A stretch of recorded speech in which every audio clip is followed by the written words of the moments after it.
நீங்கள் பயப்பட தேவையில்லை. நீங்கள் சுவரின் ஓரத்தில் நடப்பட்ட கனித்தரும் திராட்சை செடிகள்.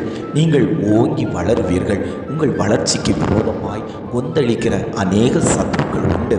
ஆனாலும் அந்த சத்துருக்களை நான் முறியடிப்பேன். உன்னுடைய வளர்ச்சிக்கு விரோதமாய், உன்னுடைய மேன்மைக்கு விரோதமாய், உன்னுடைய பொருளாதாரத்துக்கு விரோதமாய் கண் எரிச்சல் கொண்டு வெம்மி ஏங்கி நிற்கக்கூடிய அநேக கிரியைகள், துஷ்ட சக்திகள், அநேக சத்துருக்கள் எழும்பி நிற்கிறார்கள்.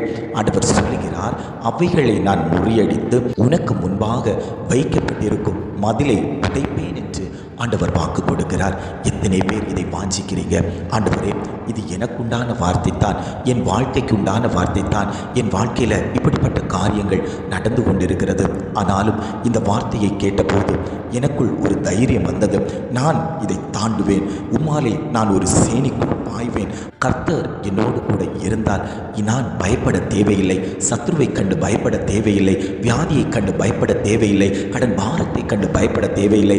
என் கரத்தை பிடித்து வழிநடத்துகிறவர் இந்த சர்வ லோகத்தையும் சிருஷ்டித்த தேவன் என்பதை நான் உணர்ந்து அவருடைய கரத்தை இறுக பற்றி பிடிக்கும் போது எனக்கு முன்பாக இருக்கக்கூடிய அந்த பொல்லாத தடைகள் விலகி அந்த மதில்கள் உடைக்கப்பட்டு நான் அந்த மதில்களை தாண்டி போகத்தக்கதாய் தேவன் என்னை வழிநடத்துவார்